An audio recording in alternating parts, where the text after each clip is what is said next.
Yo, welcome back to The Fix. It's your boy Nara here with Ari and Javi, and we're joined by a guest of the Canine variety. But before we get to that, that makes sense? Shaggy. Wow.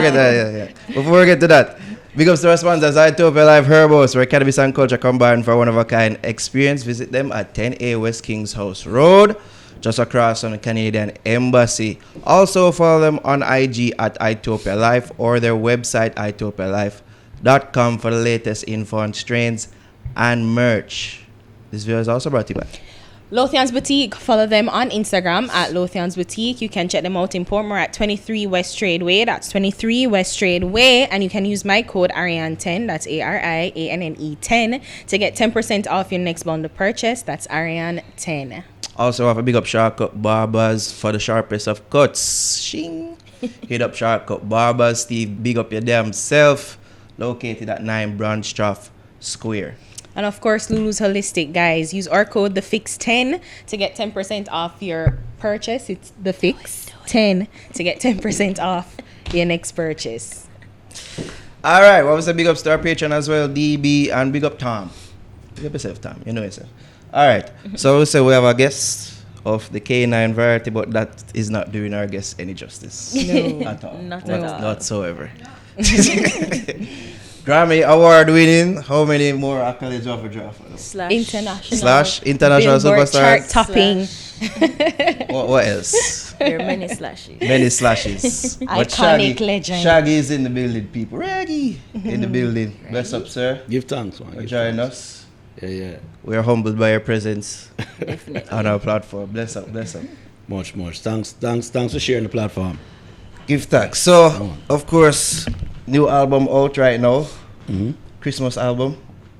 Christmas in the end. Christmas in the Islands. Yes. So what led to you putting out a Christmas album right now?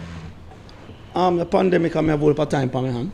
At the end of the day. So it just really led for me this is probably the third album that I've been I put out for the year, I think. Actually second, because I put out Wagwan from the right before it. But it was in the other year. But it was an idea that started from when last year when I did the Disney Christmas special with Sting, and we did a couple of Christmas carols, Jamaican Drummer Boy and Silent Night and a couple of them, but we did them in reggae, and we ended up putting those recordings out on iTunes, and they actually did pretty well for us. And we had actually at that point, while we were filming that day, we had talked about maybe we do like a reggae Christmas carol album. So when I came back from the tour at the top of the year of the UK, I was in New York, and I just started to put some melodies together, and then the pandemic hit.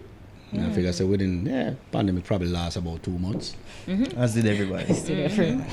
So I kept writing, and by 2 months' time, it just kept going. And Sting was stuck in the UK, and I was stuck in New York. Finally, Jamaica opened back up, and I came home, and now I found myself stuck in Jamaica. And so at that time, it was pretty evident that it was going to be a Shaggy album, and so I started to really kind of focus the songs on my Caribbean experience during Christmas. And so I just called on a couple of able-bodied friends that I have, Killer. You mean Junior, local friends that you can easily reach out to? well, not just local, because we had Neo. Neo and Just Stone and Yeah. a couple of people that we had gotten in touch with. It was just people that I have really good relationships with. Oh, me.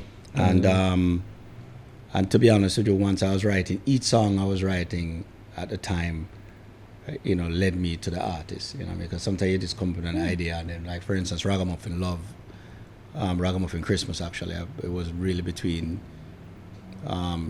Junior Reid and Barrington Levy, and it was that kind of voice I was looking for when I was writing it. Yeah. Okay. And even when I did the demo, I did it in that tone and just trying to get the right person. But then Junior Reid ended up doing an incredible job at it, and really did his thing on it for me. So yeah.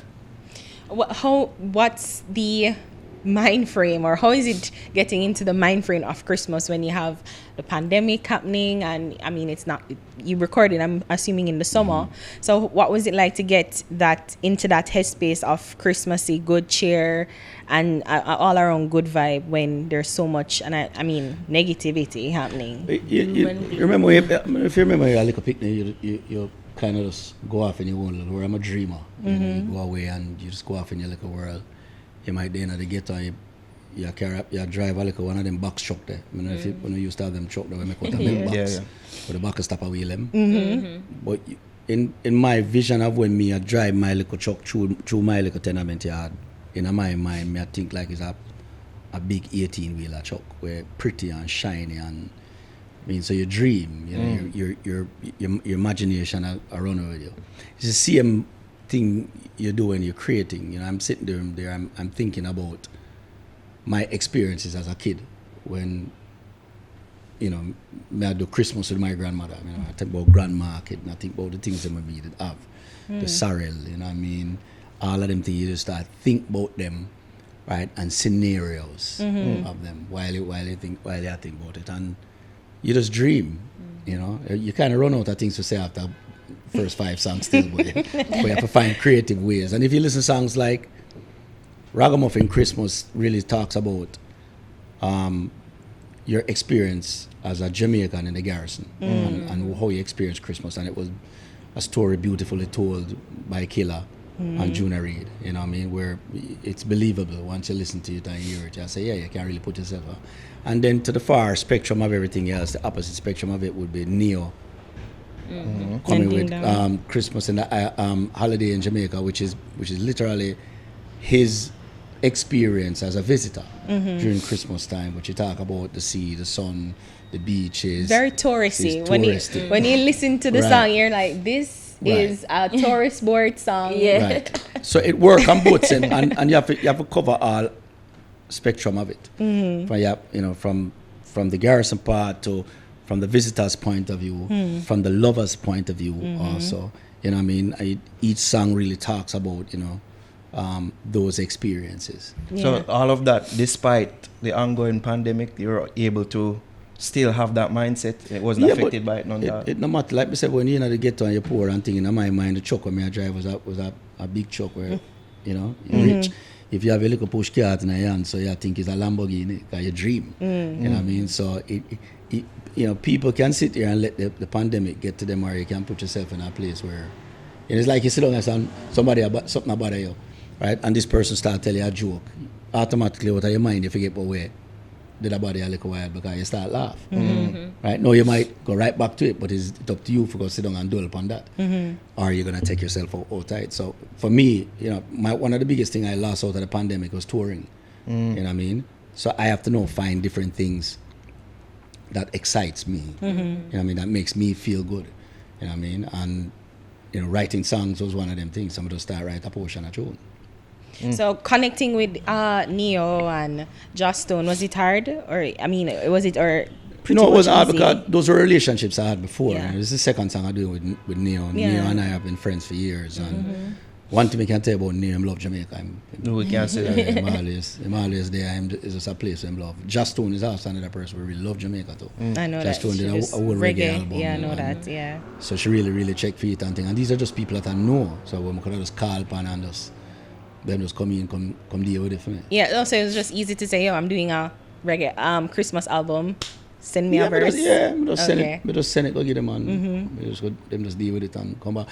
Actually, when Joss Stone sent it, when I sent her the song, she actually changed the melody how it was done. Okay. And when it come back to me, I say, yeah, well, I mean, really I hear it that way. I never really hear it this way, but I kind of like it. So I ended up changing the production. Oh. And change the bass. What she did. Yeah, change the bass and the chord structure to really kind of fit what she had do. You know what I mean? And it come out good. If you listen to that particular track, it's kind of almost like a hybrid one-drop jazz kind of a feel to it. You know what I mean? And she was the one who really bring it out. Yeah, jazzy, she was really a real big jazz singer. But just the style where she's singing it, I say, okay, well, that one I got different, you know? You ever try teaching you like pot up before? No. It's a best rendition. If try to look at I want to tell you, Can somebody teach him? You can't teach, Pastor. Yeah. No, you cannot. But I want to tell you just when I heard it first, I hear him, I say, wow, the man go patois. I say, it wasn't the patois with me. I would have done. Yeah. But the way Neo is one of them artists that him coming like Snoop. And Snoop can just go 1, 2, 3 and to the 4, and it sound good. Yeah. You see me? I say, if have that thing, the Sean Paul is another man like that. He can sing ABC and it sound good. Neo is like that. It no matter where him sing, it just sound good. Them have that thing there. You see me? I say, have some man where just have to have whole heap of lyrics and to make you tune in. You know what I mean? Because a lyrics really it's not really all the style of what him do it. But Neo know he's both, and he give the lyrics. But the argument they might talk on the song, if you listen to it, that's it's a real top right. Yeah, you know, so I'm good.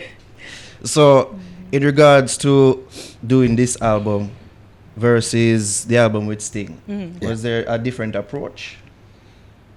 Any difference in approach in doing the albums? It's same approach of you sitting down. Me the type of my write song, I sit down and if I write from 8 to 10, you go get the song. So it's me not in on a mood or on a vibe or in some months of them have to smoke or drink or this or it not really works for me. I just go in and if I need to write, I just write. You know, me either like it or I not like it. You know what I mean? So it's the same process. When I decide, say, all right, I'm going to do it now. I'm going to start this album. I'm going to do it by this.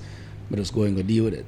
The difference with Sting is, you know, it's kind of the same concept. I go in and we go, because Sting is a man, him start 11 o'clock at the daytime and him done 6 o'clock and him go home. That's so the man they stood the time around. Them no depend no late night and them go home, go have dinner with them wife. And so it's like a job for him.